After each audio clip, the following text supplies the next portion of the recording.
Hey YouTube, it's Dave with the Home Server Show. We're doing, this is a podcast. We do an audio podcast, but we record it on YouTube. So if you found this organically via search, this is a very long YouTube video. So, hey, hang in there, watch it, have some fun with it, but just letting you know that this is not a quick review. So, but we're going to talk about a lot of stuff today. We're talking about a lot of home automation, a lot of storage, a little cloud, all kinds of stuff. So thank you for watching. Make sure you check out homeservershow.com/forums, and everybody's talking about this stuff in the forum. So thank you for watching. Hey, we have an audio show too if you'd like to go download that. So over here is, does that work right there? Bam. Who am I pointing at? Jim, in your video, what's that look like? You're pointing to your own video. Just okay, I'm just pointing to my crotch. So Who right knows? here, down here, no. See, I can see my screen. I got Jim and Mike. Nicely done. Hey, Dave. Hey, Dave. That order was backwards, but that's okay. We won't mention it.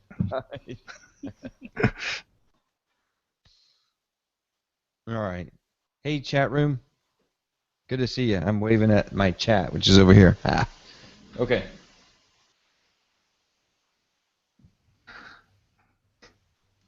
13-inch monitor isn't big enough for the chat window, the notes, and Hangouts. Yeah. 228s. That's how we do it. You just need to start carrying them with you, Mike, when you're. Yeah, that's what I need to do. Need a bigger mobile setup here. Kind of with the something on the back where you can put your hands in to hold them. You know, so you just kind of hold them like that. All right. Let me grab some dead air.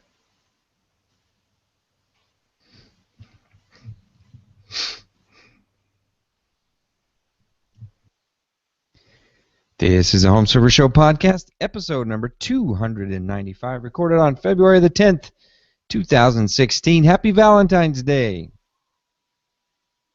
Welcome back to the Home Server Show. I'm your host, Dave, joined by Mr. Mike Fauché again. How you doing tonight, Mike? Doing great, Dave. Thanks for having me back. Good to have you from sunny Southern California, and also in the right smack dab in the middle of the state, our state. The U.S. is Mr. Jim Collison. He's under his desk now, but he's coming back. I dropped something. Literally, if you took a map of the United States, fold it in half, fold it in half again, you open it up, the center, technically Lawrence, Kansas, but I'm pretty close, Omaha, Nebraska. Okay. I was going to ask, are you that one location in the world where you can actually dig to China? Where is that? It's pretty close. Okay, there's one location. Like my kids always say, I'm going to dig a hole to China. It's like, well, you're going to end up in the ocean. We should ask Echo. We should ask Alexa, where would I need to start digging if I wanted to dig to China? Everybody, check that out. Go find that. There's a website somewhere. If I lived here and I dug to China, where would I end up? So, burnt up in a lot of magma. But that's besides the case. It worked on Total Recall. Right. Hey, so we're the Home Server Show crew. Don't forget to visit us at homeservershow.com/forums, where we talk about all this good stuff in a forum view. And don't forget, we are a member of the Geeks Network, thegeeksnetwork.com, for more great podcasts and forums just like this one. Don't forget to download them all. They're all on your favorite pod-catching software. Okay, let's go. I've got all these notes that don't make any sense, and I've got a Facebook. So I heard that the kids are doing the Facebook. So now that all the kids are off the Facebook, I'm on the Facebook. Beautiful. Facebook.com/homeservers. Got to put the S at the end. Home servers. So I'm going to tell everybody, and if you're on the Facebook, go out there and do all that stuff that you do, and tell me if you like it or not, or don't like it. I mean, I don't go out there a lot. Jim, you go out there more than I do. Is that's the old one we've always had? That's not a new one, right? No, it's always out there. It's been out there for the several. One we've had. Yeah, I there's get an notices. auto post. So every time there's a new show, there's an auto post that goes out there. I think I'm using if this then that to do that. Yep. Yeah, and it's called Home Server Show Podcast. Yeah. Every once in a while, I'll post something new out there. It gets a surprising amount of traffic. I'm always surprised. I get a note anytime somebody likes it or joins it or what. I shouldn't say join. I guess it's a like. It gets a surprising amount of traffic, Dave. As often as we get these shows out, it gets some good traction if you want to head out there and take a peek at it. I should embrace it more. I know I should. So you guys tell me if we should do more discussion out there. But we kind of have this forums thing, and that's where everything's at. So, Dave, the magic of a Facebook page is really for you to advertise off of. So you would post it there, and then that's what you send around Facebook to get, like if you were going to share or boost that post and bring people back. That's kind of the magic of it. The discussions on it are okay. I'm not sure a lot of people are going out there. The groups are better for the discussions. So, okay, there you go. There's your Facebook lesson for the day. Facebook social media lesson for Dave. All right. So, speaking of forums, we have a server that runs all the Home Server Show family and all the other stuff. A lot of the Geeks Network shows are out there. All the forums are out there. And I'm just kind of wondering if you've noticed some hiccups lately. So if you have, yes, you're correct. We're having growing pains. And just this week, well, I was going to tell you, okay, so everything to run this thing is on a VPS server. So I'm on a VPS server. And I have, so I pay for that. I pay for cloud caching of all the files on these websites. So we cache it. And I pay for security as well, and I also pay for backups. So I have a lot of software that's in action that I pay for, so all that's going on as well. So I've kind of been going all through that and upgrading it all, right, to kind of keep the speed rolling and keep the caching rolling and all that kind of good stuff. And so I just recently upgraded the server, so hopefully we'll feel a little bit of extra room to stretch our legs a little bit. We got some more RAM, we got some more disk space, we have some more CPU cores to share on this VPS server. So I hope that you're feeling that, and it's going to be a little zippier. I know I could probably use some software tune-ups, but I haven't quite gotten into that yet. What I'd like to do, guys, is I would like to upgrade it to SSD drives. That's what I kind of want, is to do SSD hosting. So my host uses it's knownhost.com. You can check the show notes. I think I've still got a link to Known Hosts. They're known for VPS and like dedicated server hosting. So pretty good company. And I don't know what else I was going to say. We just upgraded everything. So hopefully, I know what I wanted to do. I wanted to take some time and kind of mention, I've got a couple of guys that are out there doing donations. So every month, the people that come to mind are Matt, is JetMech in the forums. I think JetMech 96. Is that right? Something like that. Yep. Paul B, which that's a Brerin, and Charles L. All these guys, every month I see donations fly through. Now, they're not the only ones. There's a lot of people that have made donations, and if you have made a donation, you get added to a special forum called Donating Member. So your name turns green, and you get access to that forum. So it's really kind of what has driven the whole community to get to this point. And if I recall correctly, a certain co-host sitting in California has donated. He donated, we're talking early days, probably, Mike, what, like 09, maybe 2010? Gosh, I have no idea, but yeah, it's been a while. It's been a while. I couldn't tell you the year, but it's been a while. Yeah, he was just like, Dave, do you need to get that server done? Here, just get that server done. I'd go out there and I'd upgrade the server. So it was good days. I still remember the day where I used to host the MP3 file on GoDaddy, and that's until they caught me. And so I would click publish, bam, like that, and then I couldn't get into the website for like an hour, because all those podcatchers are pulling the MP3 file. You couldn't get into the website. It's like, Dave, you're killing the forums, you're killing it. So we had to upgrade. I pay for that too. You have to pay for MP3 hosting, so it all gets expensive. Over at Libsyn now, is that what you're using? Libsyn, yeah. So Libsyn's pretty easy, $20 a month. The server is $130. So the server costs 130. So I mean, when it's all said and done, I'm probably in like 200 a month, to pay for everything to get around. So we should. But those forums get really good traffic now. I remember just a week They or two do. ago, right? I mean, it was close to another record or something like that. I remember. Did we hit one? Was it? I I don't know. remember I'll seeing look. some. I remember seeing some traffic from you guys during the day, and from you and John and Chris, the mods out there. Mm-hmm. And Well, you guys were saying, man, there's a kind of a spike in traffic. we still have a chance to break the record. The record is 265 online at one time, and that was done last Valentine's Day. So that's all the geeks without girlfriends on the forums. That's how we did it, fellas. February 14th, That's how you do it. 2015. Nicely done. Yeah, nicely done. 7,000 members, 110,000 posts. Yeah, it's good. Yeah. It's good forums. There's lots of great information out there. If you're new to the show, a search before you ask, because there's just tons of information out there. Especially if you're looking for any of the HP microserver information, any of that stuff, it is loaded in there.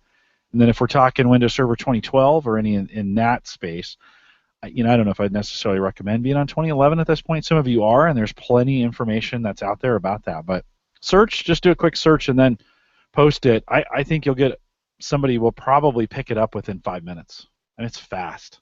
Yeah. Those guys are always out there. So not much goes unanswered out there it's great. in that forum. Good. It's good stuff. Yeah.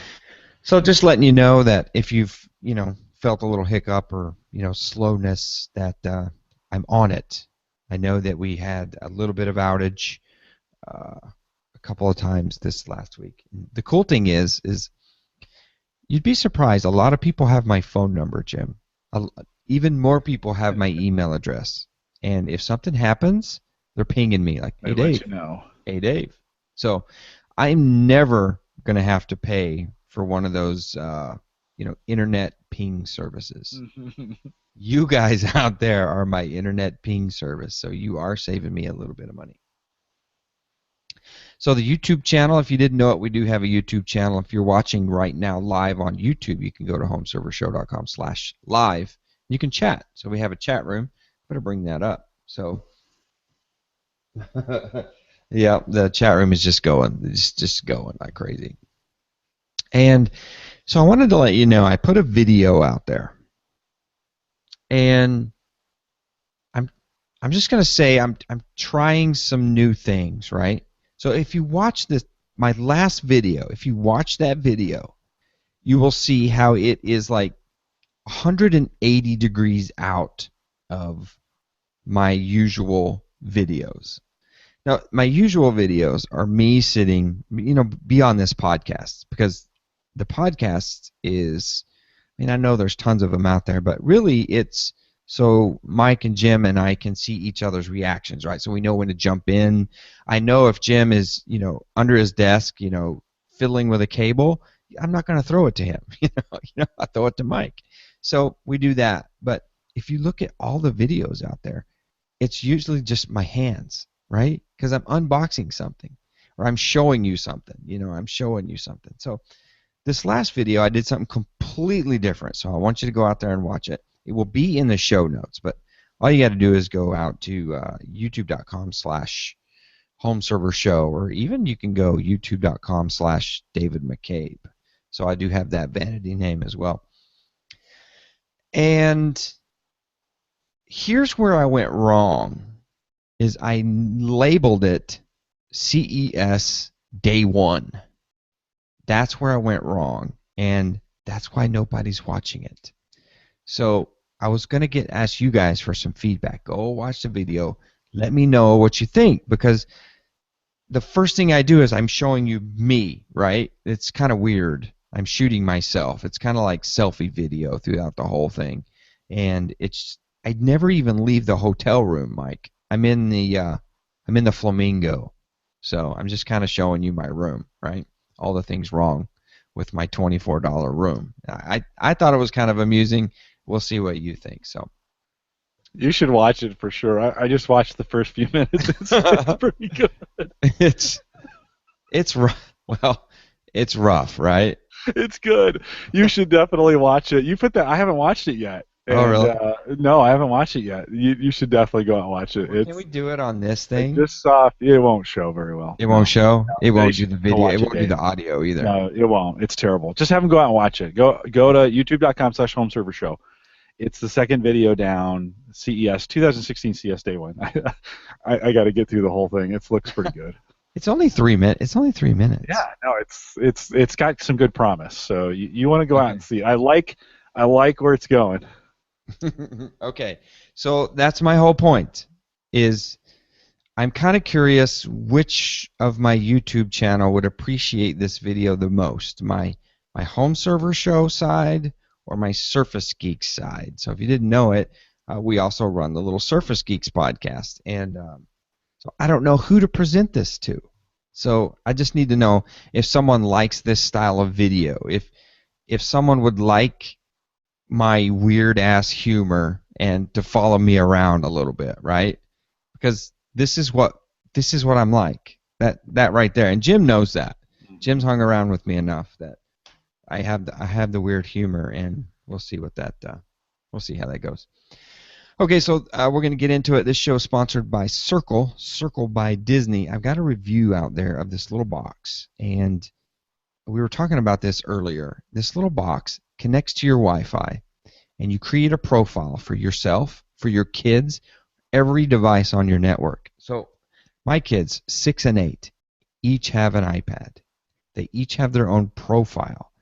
And bringing up the app for Circle, I can turn on and off anything I want on the internet. YouTube, turn it off. App Store, off. Ads, you wouldn't believe how many ads this thing catches. Off. I can classify them as an adult, a teen, or a kid, and it will make decisions for you, and it'll show you. Since it's a kid, we're going to turn off all this stuff. We're going to allow, education. We're going to allow science or something like that, and you can toggle on and off. Something I just learned this week is I didn't know I could do this. I had seen it before, but I totally forgot about it. You can go to each profile, each kid, and see the history of what was blocked. So let's say your kid uses the internet for the weekend and on the iPad, and that's what, our kids get their iPads for the weekend. They play Minecraft, they play Boom Beach, and all kinds of good stuff.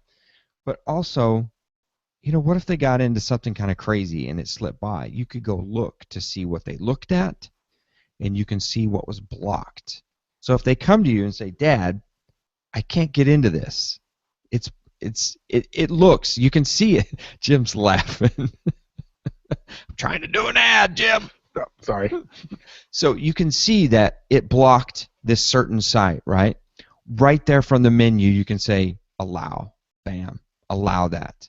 Then they go back to the couch and they leave you alone for another hour with their iPad babysitter. But it's a lot of security, a lot of peace of mind, and it's a really cool device. It's $99.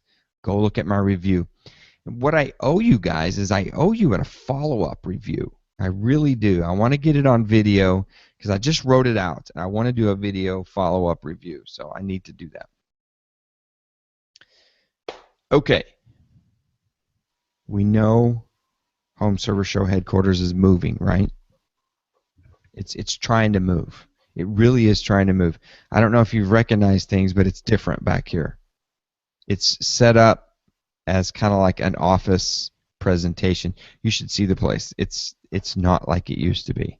I know it looks messy over here in the closet, but the whole house is set up to sell. So I don't have any of my bells and whistles. Actually, I was showing Jim, I have a box over here on my desk. My box is, I pull it to me. This is my box of things. This is the things that are most important to me to podcast with. So we're going to be talking. You got to go watch the video, Dave. It's really good. Oh, you like the video? Okay, good. Well, you understand me, Jim. So you got to go watch it. It's awesome. If I had seen you have to retitle it. if I had known it was that funny, I'd have seen it. I'd have watched it a long time ago. Okay. So we got to work on a retitling because and I do like your dry sense of humor. So that is. Okay. So there you go. So guys in the chat room,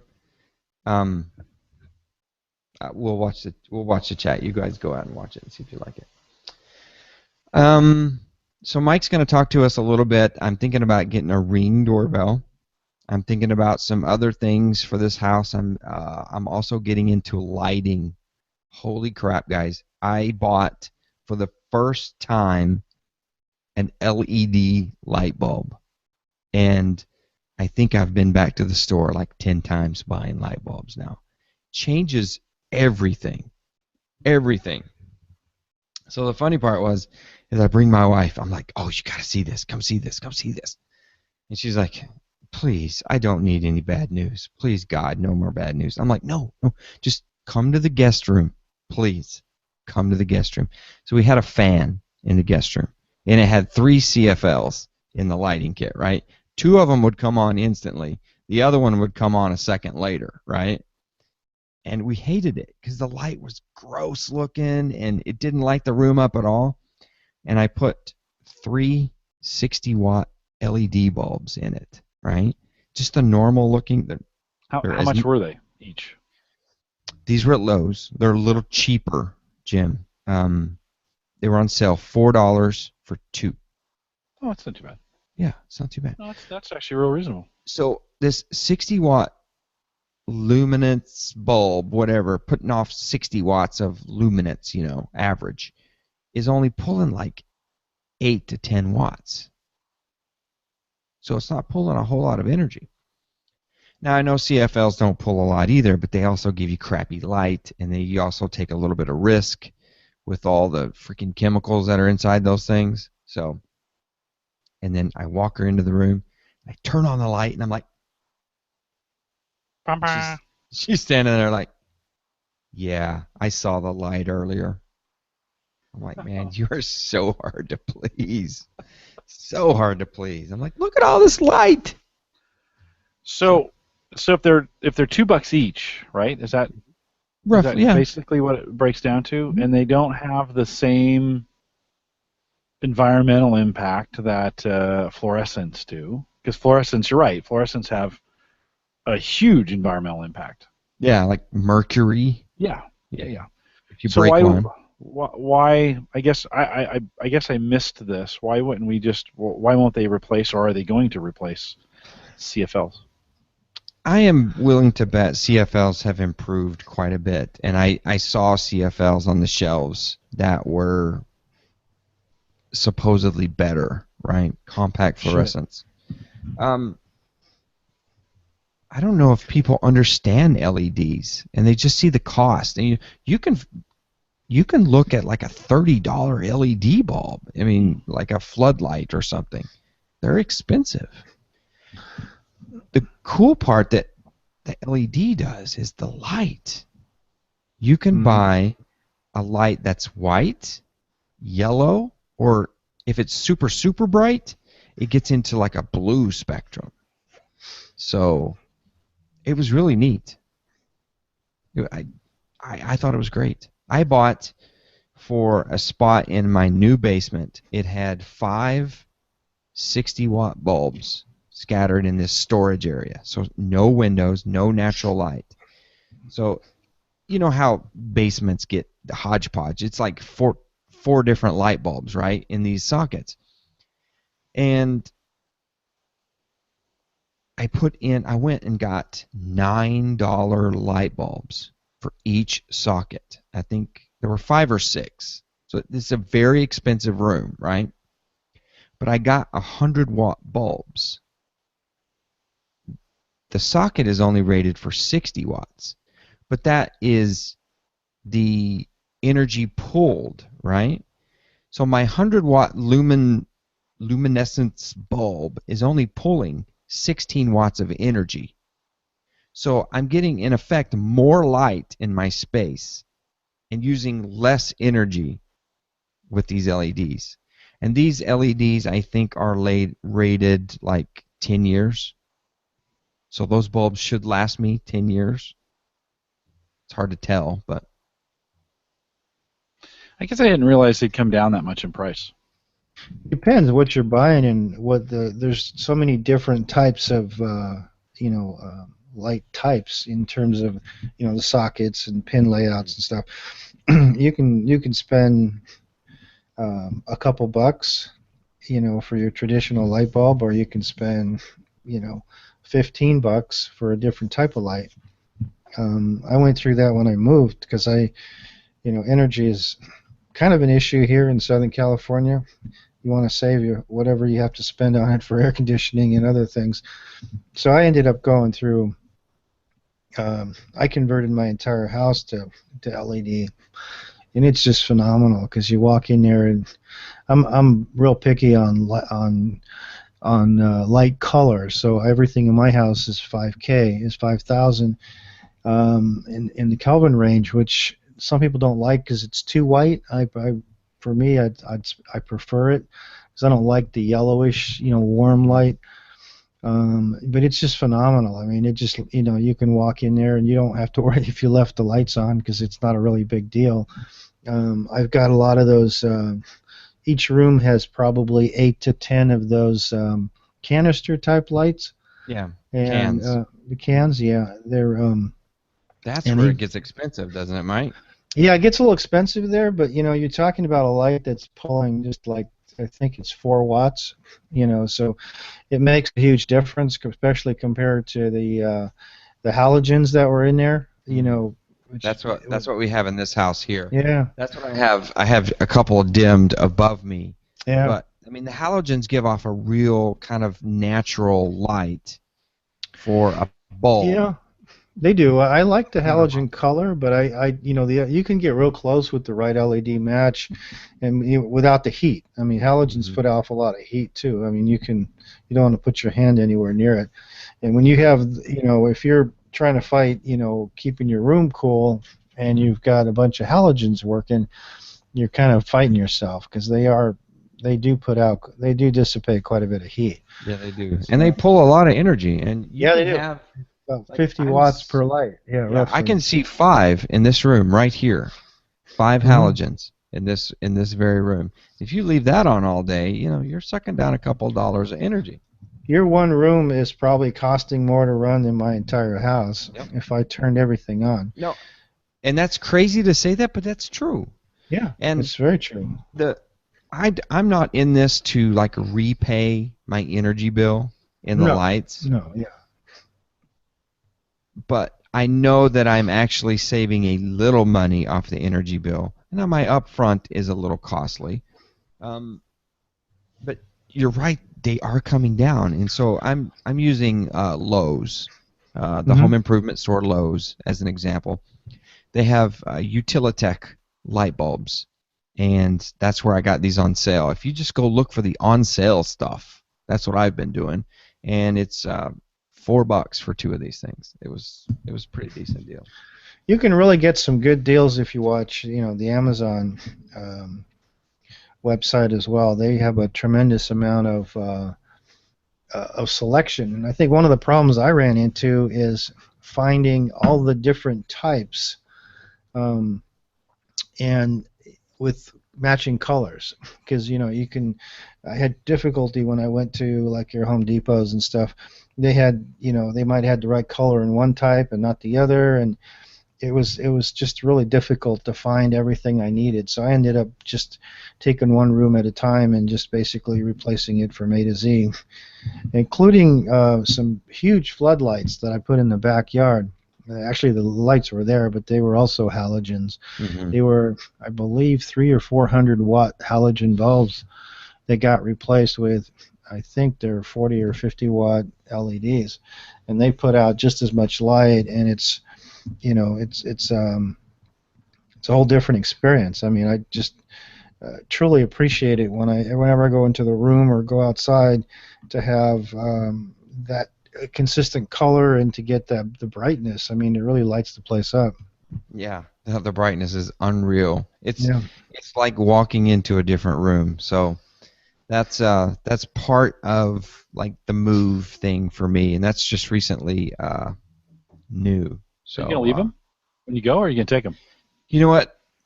I'm doing rooms in this house to pull to put some more light out, right? Mm-hmm. Because I have a couple of dark rooms, so I want to sell it. So I think technically, if it's in the house, you're supposed to leave it, right? I mean, a couple of dollars over light bulbs is not going to hurt me, but I don't know. Well, I think in my case, like, we've gone compact fluorescent just about everywhere as I look around, or fluorescent. In a lot of places, we have very few incandescent bulbs, but now I hadn't really even considered LED because just it was so expensive for the longest time. But I think now it's comparable. They're almost equal cost. A little bit. Is it? It's a little less power usage with LED as A opposed lot to. less. It's a Yeah. lot less. But there's something else to consider. I don't want to scare you, Jim, but No. the CFLs in the last, I would say this, if I'm going back about 3 or 4 years total, I've had two catch on fire. They are not they are not my favorite type of light bulbs. I mean, I just happened to get lucky and happened to be at home when the thing fired up. But I wouldn't necessarily buy any more. Yeah. Well, I think the point I think I'm going to make is I think I'm going to switch over to LED as we go for Yeah, now, sure. and just begin replacing them that way. I did not realize the price had come. They're basically the same price at $2 a bulb. And I don't know how anybody can shake a stick at that. You're like, come on. I mean, is it the days of 70-cent incandescent light bulbs is over? And just the environmental impact that LED has less of than the CFLs. We store them up and then I take them into work, and once a year, we have a service that comes by and takes them and recycles them. And so less hassle with that as well. Do you have any special considerations with LED that you have to worry about when they eventually burn out? They're treated as electronics. I mean, it's like you're throwing out an iPod or something. It's you basically, if you look at the inside of these lights, they're usually a ceramic type circuit board with the LED chips on attached to them. So it's not treated any differently. Depending on the light you buy, though, first of all, you're probably going to be shocked at the light difference. Yeah, but you will also, be. yeah, Just brighter? yeah, it's just brighter, and the color is going to be considerably different most of the time. The other thing to kind of lost my train of thought there, but what I was going to say was the other thing you want to consider is that if you buy, typically a lot of stuff is made in China, and it's supposed to last 10 or 15 years, but make sure you buy a couple of spares because they don't last that long necessarily. It's one of these things where, like any electronics, if you get through the first couple of months, you're good. But you're going to have some. Possibly some infant mortality there. Yeah. I've lost a couple, and they happen to be ones that are not easy to get to, of course, because the ones that are easy to get to, I wouldn't have cared. I could have just reached up and got it. But for the most part, they've knock on wood, they've been pretty good. I've been running LEDs now for close to, in one form or another, for close to about 3 years, and I've had overall pretty good luck with them. But like you guys said, the pricing's gone down significantly over what I paid for a couple of bulbs a few years ago. Yeah, it's a no-brainer. At this price point, you're talking $3 even for like the 5Ks you're talking about. You're talking like $3, $4 a bulb maybe at most. If you buy them in a bigger pack, you're probably talking like $2. So that's a good tip. I'll be honest with you, I had kind of just settled in to just you buy compact fluorescents because those were kind of, for a while, those were better.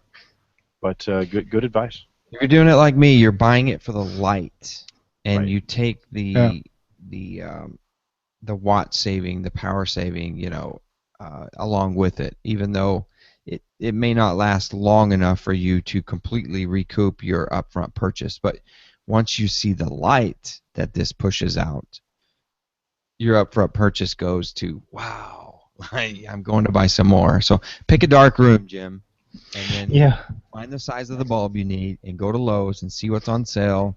And Utilitech, that's the light bulbs I was getting. And I was going to buy I literally was going to buy. I've been watching this. I put a link in the homeautomationforums.com link. There's a big square recessed ceiling mount, and not recessed, but it's a on the ceiling mount, and it would be something you would buy for like a basement or something or a garage, and it's just this big square, has an LED bulb in there. So I mean that literally means you have to turn the breaker off, undo the old fixture, rewire this fixture, and it looks nice. It's got a little cover. And I just said, you know what? Those are $36 each. I said, the heck with that. I'm going to buy $9 bulbs and put six $9 bulbs in there and see what it looks like. And I was just blown away. It's like, look at all that light. One additional thing to mention is I would highly recommend you spend a couple extra cents and get the dimmable bulbs. Mm-hmm. True. Not all LEDs are dimmable.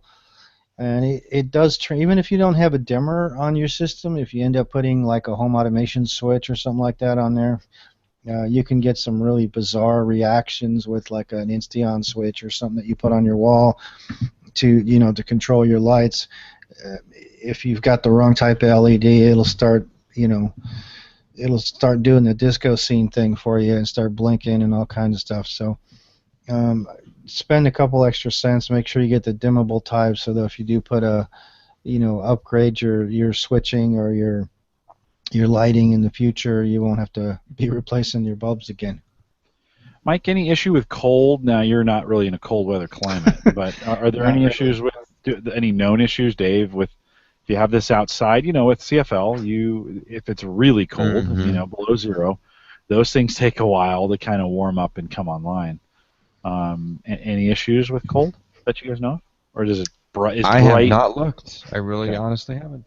The coldest I've seen my outdoor lights get, and I've got basically two types. I've got the BR10 type, like the mini floods, and also the large floods. And I get probably, I've seen them hit as, which probably doesn't qualify for your version of cold. Yeah. But, down in the 20s, not a problem. They've been doing well. Yeah. It's the weirdest thing here in the Midwest, and it'll be below zero, and you'll turn your garage, or you'll pull up, and the flood will come on, and it doesn't really come on. I mean, right. It's just this really kind of dim color, and it will brighten up over time as it heats itself up. But in those cold temperatures, fluorescent just doesn't work. All right, enough about light bulbs. Sorry about that. No, it's a good discussion. I kind of got excited about LED light bulbs.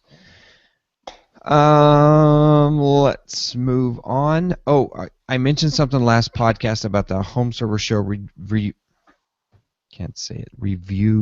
team. HSS review team. If you have sent me an email or messaged me, I got it. I just haven't done anything with it. I know you're there. I've got a couple of them. I'm saving them. I'm actually in process of writing up some stuff to start our review team. And what that entails is also writing some standardized form letters for manufacturers about our review team and about our reach, our exposure of their product and things like that. So expect, if you have written me, now I need an email. If you've just done anything else, I may not see it, but I need an email to podcast@homeservershow.com. And if you did that, I will give you a homework item in the near future. Yes, a homework item. So if you have volunteered for the review team, you will have something to do soon, something to review soon, and that will allow us to kind of get to know each other via your writing and your review type experience. So we will do that. I'm devising a strategy. It's coming along. All right. We've been talking a lot of networking on this show. I mean, a lot of networking. I know you're probably tired of it. So we're going to talk a little more networking. No, actually, it's here. It's February 2016. It is here. So where is my stinking Wi-Fi? Eero is supposed to be here. Let's Google Eero. And it says, where is my Wi-Fi? Wi-Fi that finally works. It's supposed to be here February, so you know what that means. They picked a leap year on purpose. They're going to pick the last possible moment. I honestly expect them to come out and say, guys, I know we said February, but... So we've been waiting for this Wi-Fi for quite some time, and I know you guys have been waiting to see it and hear about it. So, man, I hope it comes. I really do. I want to try it in this house and my new house because the two layouts are completely different, and I need to see if it works kind of in the same fashion. Well, if it doesn't come in, you can always use Open Mesh. I could. I know I could throw down the money, but I've already thrown down some money Yes, you have. last January, was it? Something like that, yeah. Yeah. So, yeah, I know a lot of guys are still talking about the Wi-Fi in the forums, so that's great. We will all kind of share everything with you. And speaking of sharing, I completely forgot to show you some of my images from CES. I've got some pictures of Luma. And as soon as I can find screen share, let me know if this works. Did it share the whole desktop there, or did it show the picture? Can you guys see that? Yeah, it's kind of small, but yeah, it's there. Is it small? So that's me holding the Luma. Let me put the... There's the Yeah, Luma. there you go. So that's me holding the device. You can kind of see, like in the palm of my hand, how big or how small this little guy is. So Nice looking. Yeah, there's the back of it.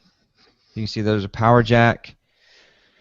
You know, these things can act as a router, and there's a USB. You can see there's tins of mints in the background there. This is CES. The packaging looked great. They do come in multiple colors. And most importantly, there's the app. I know I don't even know if I'm allowed to show this. They showed it at CES, right? So what the hell? Not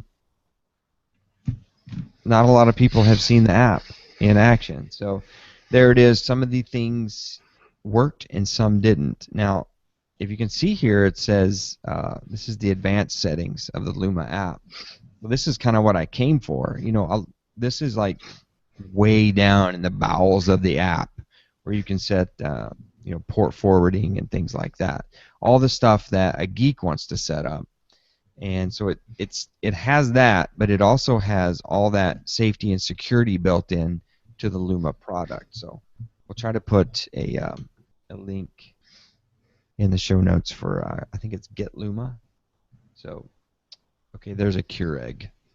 Now I need to unshare. So it was neat to get to talk to the Luma guys, and I honestly can't wait for that product to ship too, because I know a lot of people in our forums have ordered that. I'm looking at the chat to see if those guys were able to see that. Hopefully they were able to see that. I'll figure out a way to post that. Maybe in my CES Day 2 video montage. So Mike, you wanted to talk a little bit about, before we get into the storage corner and the media corner, you wanted to talk a little bit about some IP cameras, which that is always near and dear to my heart. Yeah, I mean, it just quickly. I mean, I seem to have been on an IP camera kick lately. Partially due to that, I wanted to get some increased resolution, but I also wanted coverage, you know, into some of the areas where I didn't have security cameras. So I've been experimenting with various cameras, looking for something that was, you know, both decent performance and something that's not going to cost $350 each, because I really wasn't interested in and spending that much just to get some coverage, but I wanted to get decent picture quality. The other thing I wanted to try and do is go external as well as internal, which usually brings up a whole different set of dynamics and different selection choices. So long story short, I ended up with actually a couple different cameras that I was really kind of happy with. For the outdoors, I actually ended up with a brand called Reolink, and Amazon those. yeah, there's two types. There's a 410 and a 411S, I think. Um, the 410 is actually a really, really small. It's not a bullet camera, but it's about the size of, gosh, it's about in the neighborhood of say 2.25 inches in diameter, and probably the body is probably in the 3-inch category. So it's on the smaller side compared to some of these big, bulky outdoor cameras. It's actually a power over Ethernet, and it's a 2550 by 1440 or something in that neighborhood. I don't remember the exact Now I'm specifications. seeing the 411 look like Yeah, a pretty decent. Yeah, the 411 is kind of unique. I have one of those as well. It's bigger. Um, it's about roughly 50 to 70% larger. The difference is it actually has an optical zoom built in, so you can actually use optics to I don't recall the exact optics number, but you do have optics where you can actually zoom in and out. And so that's sort of been a really interesting experience. I ended up looking into finding a decent power over Ethernet switch, a couple of them actually, and ended up putting a couple of those out there. Total of 3. I bought 2 of the 410s and 1 of the 411s, and they've been working out really well. They're obviously with that type of resolution, you gotta make sure you have a little bit more storage when you're recording, but for the most part, they worked out really well. They're a little different to set up. A lot of the IP cameras have kind of a standard web interface where you go in and do your magic. This actually has a software front end, which actually you can manage all the cameras at the same time. So they're a little different. I'm using Blue Iris to actually control all the different hodgepodge of cameras that I have, and it worked really well with that. I had trouble with getting those to work with iSpy. It doesn't like to control the night vision on those cameras. But they both have been really good. They've been pretty robust. They're pretty well built. And they're, the performance, the clarity, and everything is really good on them. I was really happy with those. So those kind of fit the bill for some higher resolution external shots. To get the coverage, both the side of the house and I'm aiming these at the back of the house actually.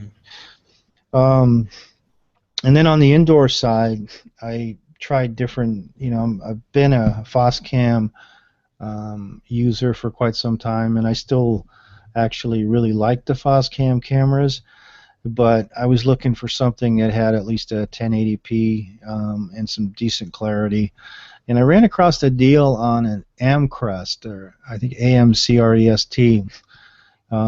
Actually got them for $89 a piece. They are full 1080p. They're pan and tilts. Indoor cameras. They actually have hidden Wi-Fi antennas, so they're actually internal, so you don't have any ugly antennas sticking out.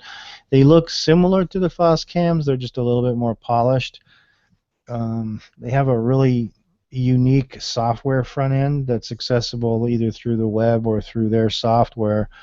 And this is actually the first IP camera that I've run into that actually kind of self-updates itself. So if it detects a critical update to security on the camera, it'll actually prompt you and go through the update process on its own, which if you have IP cameras and you're doing them independently and you have more than one, you know how much fun that is. So this is actually a really nice little camera. So far, I've only had it for a few weeks, so it's kind of early to say how good they are in terms of longevity. But the picture quality, the performance of the camera has been really good. And as with everything else I've thrown at it, it all seems to tie in pretty well to Blue Iris or whatever other program you're using to control your IP cameras. Well, that's awesome. The Reolink looks like a nice camera. I'm having It is, trouble yeah. finding the 410. I may just have to do a Reolink 2 instead of an Amazon. There it is. But I like the fact that it's 4 megapixels. Yeah. Oh, this is a whole security system. Yikes. Yeah, no, I don't need that. Let me see if I can find it. Yeah, maybe put some links in the show notes and people, and I'll put them out there so folks can look at these. I found the Reolink homepage, and I'm kind of curious. I'm kind of curious who makes this, because if you look hard enough, you can find like Foscam makes a lot of these other cameras, right? Mm-hmm. So I like it because it's PoE as well. Yeah, that's the thing, is that it's for outdoor cameras, going PoE is a really a cool way to go. Because depending on your situation, I mean, I'm using a blend of Wi-Fi cameras and PoEs, and because obviously it depends on how easy you can get a cable to it, and things like that. But they have been actually really good. There's another one that's worthy of mentioning real quick before we move on. There's a new outdoor camera by Foscam. Foscam has historically built these big, coffee can looking things, that have been, they work well, but they're just huge, and they actually have a new one that's actually a 1080p. They're calling it, it's a pseudo optical zoom. I don't think it's a true optical, but they're doing some variation of a digital zoom where the clarity is actually really good. It's also a 1080p, and it's a relatively small camera that you can mount in a variety of places, and it can handle both PoE and wireless. So it's actually worthy of consideration. I've got two of those as well, and I've only got one hooked up right now, and it's been doing really, really well. Interesting. Yeah, give me the links. On a personal basis, I'm truly interested. On Amazon sites for the Reolink, it actually, well, the first thing I do is I look at the Synology surveillance camera support, right, to see if it's listed. If it's not listed, then I look if the camera is ONVIF, ONVIF supported, and if it is, that means any NAS is going to be able to address that and pull in the images. And the cool thing is, on the Amazon site, in the description, it said Synology compatible, QNAP compatible. So yeah, it actually also specifies iSpy and Blue Iris compatibility. Even though there's some challenges with the iSpy compatibility, which seems to be iSpy's issue, not Reolink's. But yeah, I mean, they seem to be compatible with just about everything out there, at least everything I tried them with. Yeah, I want this camera. The RLC 410 PoE is, well, according to their site, it's Supper HD. I think they misspelled Supper. Super. That's not a Chinese website, is it? 2560 by 1440 PoE. Now, question for you: did it come with an injector, a little like baby injector, in the box? No. It basically comes kind of a la carte. So you're going to plug it into your PoE switch or whatever it is however you're going to hook this thing up. But you're kind of on your own.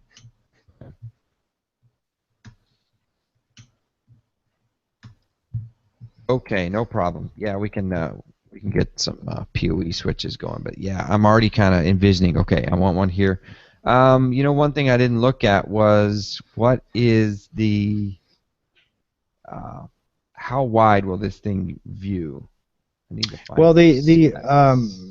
the 411 is actually pretty wide. Actually, that's one of the reasons I picked it up because it actually handles. It's not a fisheye, but it can actually Mhm. go wide angle to as you zoom in optically, it starts to narrow in the focus. So that the more you zoom in, the narrower the field of view. But as you step it back, it's almost like a SLR type lens. As you pull back on it, it actually increases the width. In my particular case, I have it in front where I want to cover the front door, the driveway, and the sidewalk area, and it manages to do that quite well. Okay. So this one is the 410 is 80 degrees. Yeah, it sounds about right. So I need to find. I can't see it on Amazon anymore. They must have sold out or taken it off for some reason, because I I couldn't just find it bought either. them. I just bought them over the Christmas holidays, not that Huh. long ago. Interesting. So there's a couple of 411s out there as well. Some Yeah. have SD cards. Yep. There's some domes. So here's another Supper HD. It's the 411 PoE 4X optical. Yeah, that's the one I have right there. That might be the one that we. Oh, let me go to Yeah. specifications. Aperture 36 degrees to 100 degrees, so it's a little wider. Just a little bit. I'm gonna have to just buy one of those from Amazon and just play with it because it looks super cool. Super cool. There you go. Very super cool. The 410 is obviously it's fixed, and you don't have whatever zooms you have are digital, so you're not going to see any difference in the optics. But it's significantly smaller, which makes it attractive for certain applications, like side of a house or something like that. Mm-hmm. Yeah, there's a couple of there's some YouTubes out there already, so I'm gonna take a look at that. All right, so let's see how far into this are we? Almost an hour. Did we start yet? Oh, let me hit record. Sorry. Okay, this is the Home Server Show. Synology has a new beta, 6.0. This thing dropped into our laps just here recently. I think it has gone to its second iteration of beta, and I honestly have not had the time to put a beta on one of my Synology boxes. But the reason I'm telling you is the Synology betas are really cool. I don't know if you've ever done one, but I know over the past few years I've talked a lot of you guys into buying a smaller box to play with and to use as secondary storage. If it is truly a secondary box, you should try one of these Synology betas. That's really kind of fun to do, and it goes right into the new software when you get it. And if you take a look at the link that I'll put in the show notes, there's an awful lot of nice stuff out here. And I am looking at the new Mail Plus and the new Mail Plus server app. It looks fantastic. I geek out over email, so looks really cool. They've got some new backup stuff going, different ways to host your own cloud. So this looks like a really cool beta. And remember that Synology's kind of taken their time with this beta as well to make sure things are fully baked. I know we talked about that way back in the fall. And usually they release a beta of their software at CES. But they decided, you know what, we're not going to rush it. When it's ready, it's ready. We'll put it out at that time. So they've got a couple of new boxes out there as well. I'll put the links in the show notes that you can look at. The new DS216. That's a plus. It supposedly is a better transcoding machine, and it is a Celeron processor, 64 bits, dual core, up to 2 point something gigahertz on the 216 plus. So I think it would. Synology's kind of heard everybody saying, "Hey, we need to transcode. We need our Plex." and we need it to run on our Synology. They just actually, that processor is now on par with the one that's been out on the QNAP. So they finally kind of got up and put a Intel chip in there, which is something they, in my opinion, have been sorely lacking. So I'm glad to see they're doing that. I think they would probably tell you the same thing if they knew you weren't going to repeat it. They know. I guarantee you they know. They've put a lot of ARM chips in there, and they've had a lot of iterations of ARM chips. And you know, Sure. they want to give you a box that's going to transcode, and a lot of folks are. I mean, Plex is not falling off the side of a cliff. It's not going anywhere. A lot of people love that program, so it's not going anywhere. So I was happy to see it too. I think I requested a 216 to test. So that will go into our review team pool. What are we going to call the review team? Is it going to be the HSS review team? Really? Kind of sounds like a ship from the 17th century, the HSS review. Review Army. HSS. Yeah, we need something. Home Storage Geek Review Army. We could have T-shirts. That'd get everybody fired up. I review. Follow me to the next review. License plate, you know. Follow me to homeservershow.com. I review for food. I review. Yeah, there you go.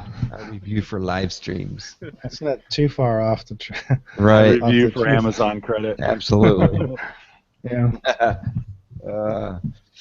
Awesome. So storage on the home server show is really kind of truncated today. We're gonna move right into media, and then we'll let you get back onto your lives.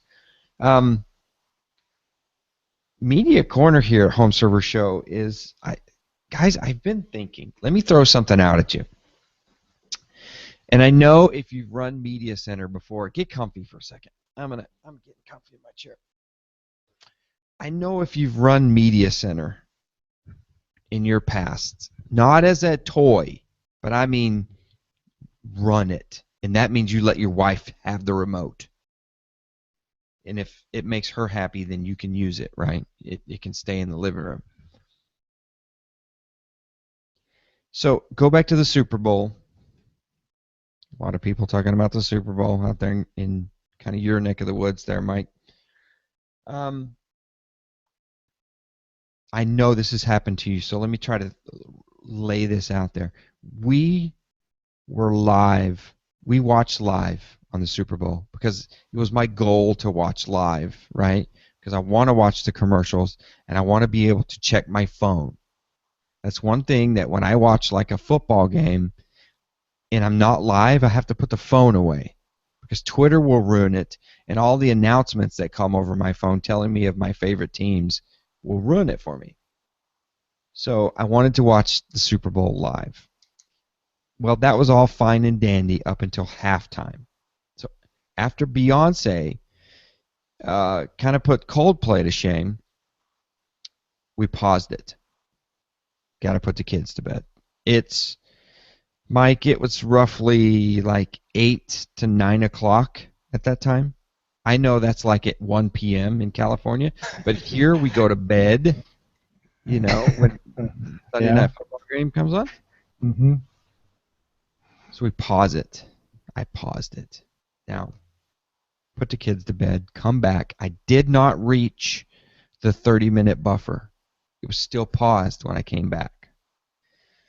So I thought, here's what I'm going to do.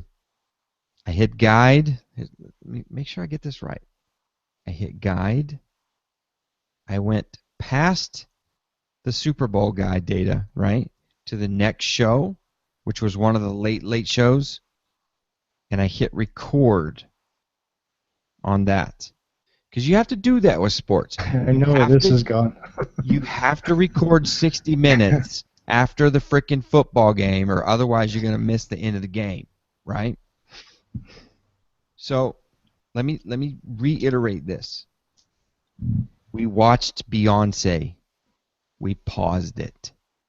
So the talking heads are about to come back and talk about football. and it's going to kick right into the third quarter, right? You're just a couple of minutes away from the third quarter. Paused it. Beyonce left the stage. I hit pause. I put my kids to bed. The buffer had not started. 30 minutes is the buffer, unless you change it via the registry.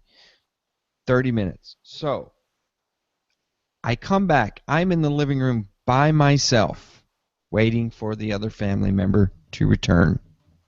I'm getting antsy. I'm thinking maybe I need to get the post-game show. I open the guide.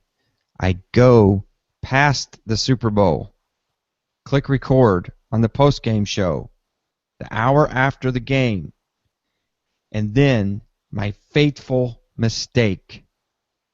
I don't know why this happened.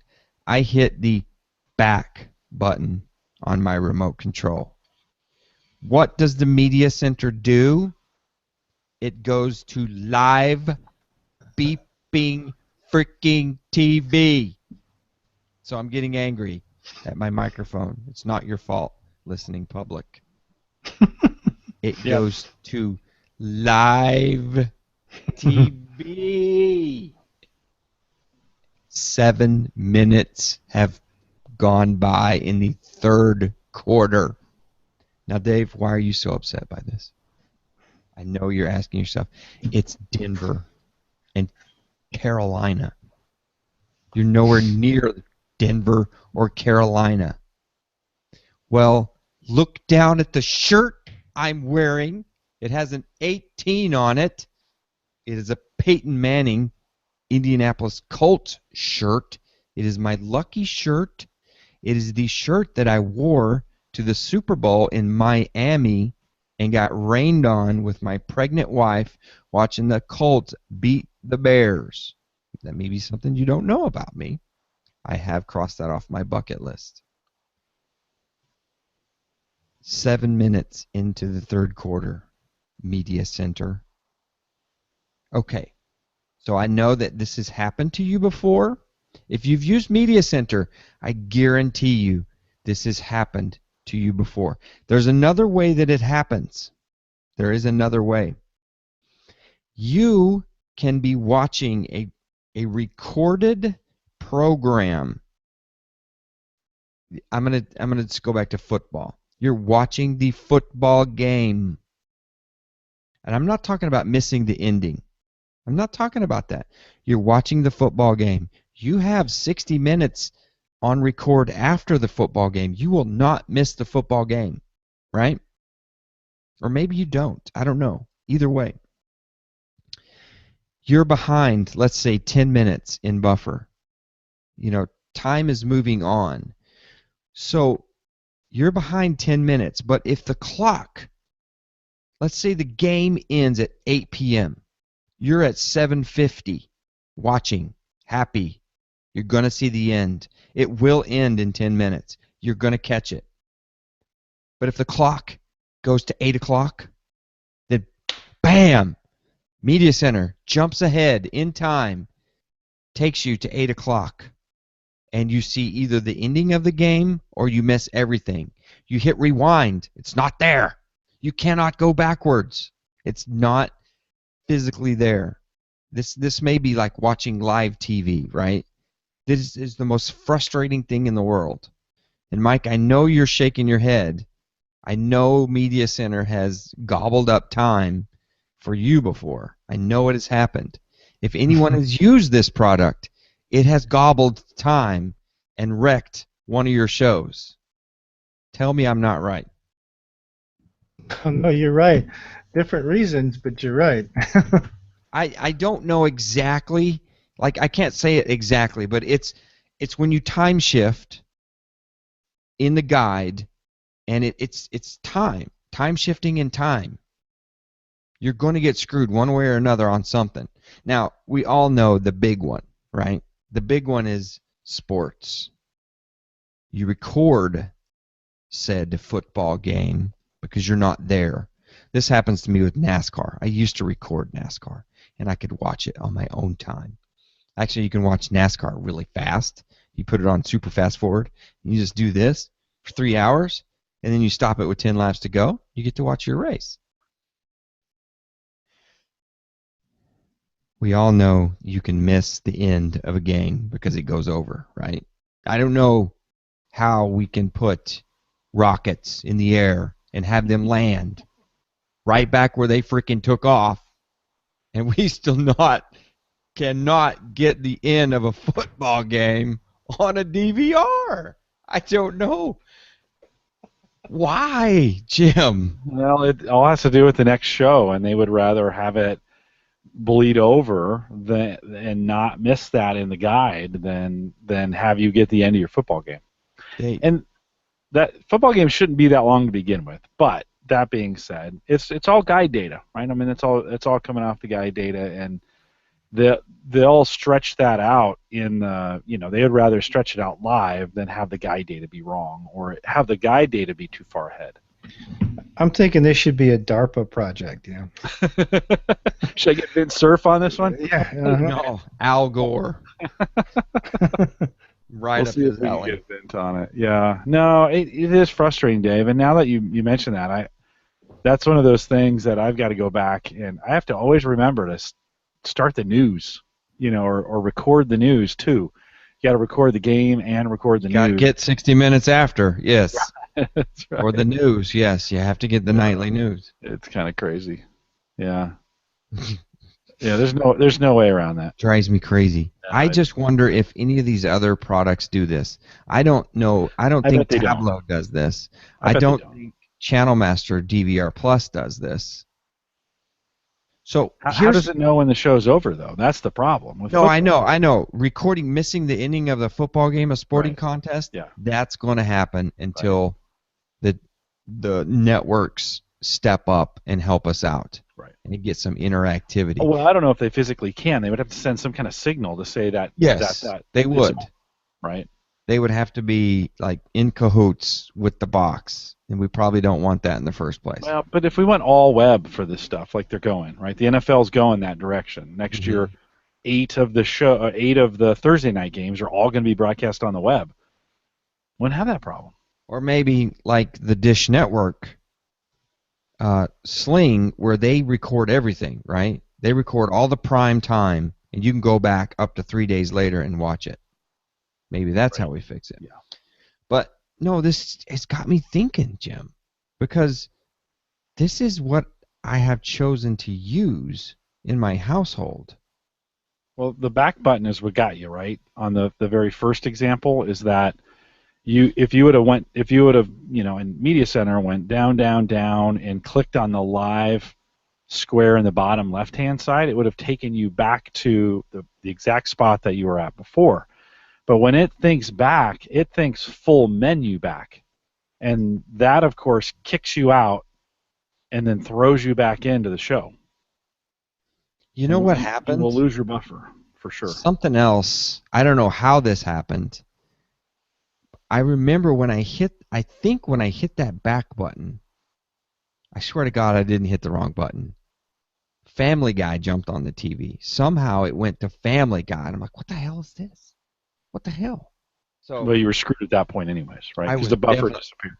yeah, change channel, gone. Yeah. It was gone. So, woe is me. But no, what I'm thinking here is this is a product that is not being updated. There's zero code being written for this product. There's no reason for them to improve this product. They want us off of this product, right? So just stay tuned. It's got me thinking. The wheels are turning. Cable box DVR, Dave. That's what you need. If I did that, you know what I'd like to do? I like Dish Network. I like the way they do things. So Yeah, actually, you might want to look at also the new hardware from DirecTV. They've upgraded their this whole setup quite a bit. It's a lot more streamlined than it used to be. A lot less cabling. I believe out of the box they have, I want to say it's 8 tuners, or 6 or 8 tuners out of the box. And the way that you can actually extend out is a little bit different. It's not quite as good as Dish. I think Dish has got a really, really slick setup. but it is definitely a step above the traditional cable setup. Justin in the chat says his Tableau was rock solid. Auto extended the live broadcast as well. What? The little Now, is that box auto that I extend while you're watching it, or if you set it to don't know. record?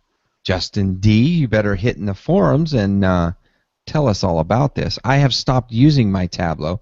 In fact, I have stopped using the TV in general that's behind me. There's no Tableau. It's in a box. It's packed up. I could go back to the Tableau easily. Mr. Mark is saying Cody in next PVR. Cody in next PVR. I might need. Yeah, he loves Cody. He does. Every time we have this discussion, he throws that in. I don't know if it's ready for prime time. I don't know if either one of those are any better than Media Center, to be honest. I've looked at both. I'm not sure. I think it's same song, second verse. I mean, they're trying. Just not sure it's that much better than Media Center. Mm-hmm. That's just got my wheels turning. That's a conversation. We have a nice media forum in the homeservershow.com forums. Head out there. Check it out. What about the, hey, real quick before we move off of this, what about the one promised by Silicon Dust? Yeah. Right? I never jumped on that. That was last October, and they haven't delivered on that. Have they not? I thought they They did. have not. I thought that was reasonably soon. Like they're waiting for, I believe the hardware is ready to go. They're waiting for FCC or something like that. No. Okay. Well, but I think they promised it in October. Well, Mr. Mark has Cody approved. But it's close. I mean, October plus or minus 6, you're good. Not like my Eero, right? Yeah, right. It's the same. It's set up in the approval cycle right behind the Eero. Exactly. Plus or minus 12 months. Wife approved on 3 systems. I'm telling you, Mr. Mark has got it going on. All right. It is accounting department approved. All right, quick, while we're getting out of here, I just did this the other day, and it's one of my favorite things to do. It's when I have new photos in a new year, I'm like, where am I going to put these photos? Aha! I have to create a 2016 folder on my server. So have you guys listening, have you done that yet?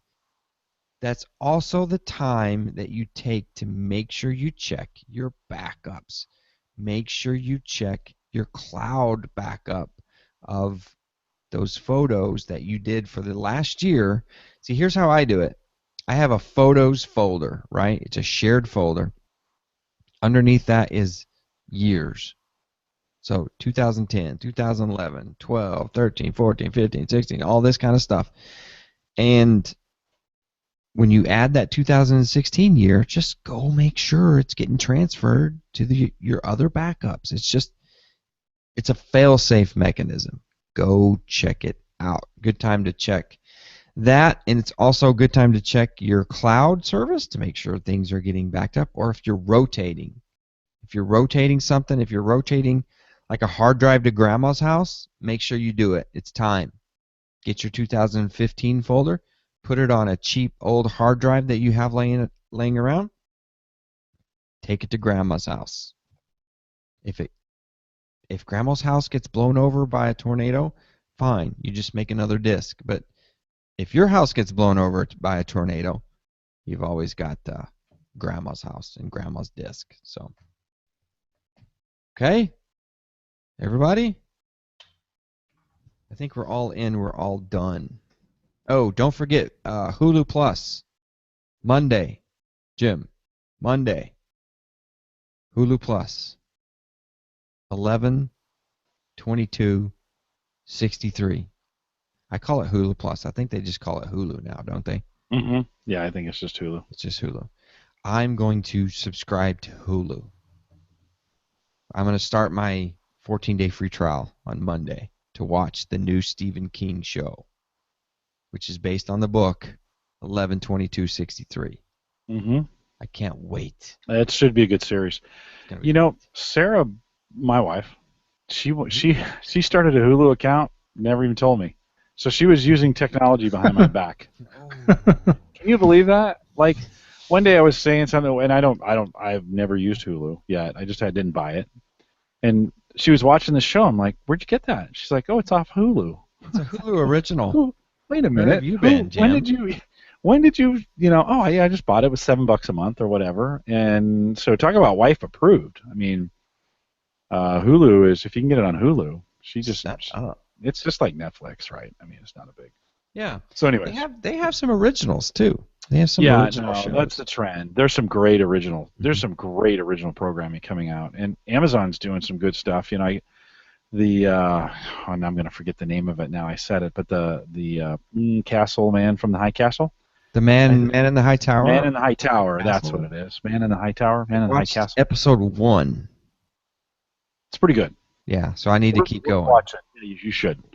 You should. It's good. It's if you like, and I'm kind of this alternate universe kind of guy. I love things that take place today, but in an alternate universe where 100 years ago something went different. I love that storyline, and that's kind of the storyline of that. And so, the point is though, there is some really great programming. I'm finding myself watching less and less. We were talking about DVR. I'm finding myself watching less and less of that stuff, and more just of the stuff over on Amazon or Netflix. Yeah. Very true. Sports, like we talked about, sports is the key on that. That's the one thing. And I think the NFL is going to change it. Seriously. This will be the year, 2016, in the fall, when all of a sudden we start watching sports on the web. Instead of ESPN is all over this, right? The only thing ESPN doesn't allow you to do is record it, but they make it available in replay instantly. As soon as it's done, you can pop in there and get it. And so I think the NFL is going to change this. Both CBS and NBC have signed on to do these next year and let them be streamed. So I think we're going to start to see this switch over where sports don't become the issue anymore. Anyways, we can talk more about that when we talk about Media Center. Yeah, that'll be good. I'm all for it. Hey, thanks for hanging with me tonight. All right, that's what is this? $295? We're going to do a special 300 show with congratulatory backslapping. We're gonna pat ourselves on the back for an hour long. See episode 100. See the comments in episode 100. See the comments in episode 100, please. I don't even know where that's at. I'll go find that. Did you disable comments on Home Server Show? I was over there. I was going to leave you a comment. Years ago. Well, I guess that tells you how long ago I put a comment in, but I was going to make a comment on Surface Geeks. I think it was on Surface Geeks from last week because you mentioned me and you said I think Jim's a pretty good podcaster, and I think I kind of helped with that. And I wanted to say, so I was going to jump in there with the comments and say, absolutely, Dave, that's absolutely the reason. And then the comments were disabled. Right. No, that was fun. It was good. That was fun. Okay, we're getting out of here. $295 is in the books. Make sure you head out to the forums. We talk about it all the time. homeservershow.com/forums. Didn't say it at the top, but you can follow me on Twitter, twitter.io. No, I'm McCabe.io on Twitter. I have a personal website, McCabe.io as well. If you'd like to go out there and read a couple of things, could be some fun. Don't forget about my little cutesy, artsy-fartsy YouTube video. YouTube.com/watch it. Server show. Worth Jim watching. was laughing with the mute button on, so maybe that means you guys might like it. Let me know. That is a trend I am thinking about following more. You really got me curious now. I'm gonna go watch it. Go watch the video. It's awesome. This is way too much build up and hype. I'm gonna go watch it myself. I don't know what the hell you guys are looking at. Good. It's good. You'll like it. All right, we'll see you next week. See you in the forums. All right. I'll watch it. I don't even know what the hell it is. Well, it has this feel. Remember Napoleon Dynamite? Yeah. Remember that movie Napoleon Dynamite? It kind of has.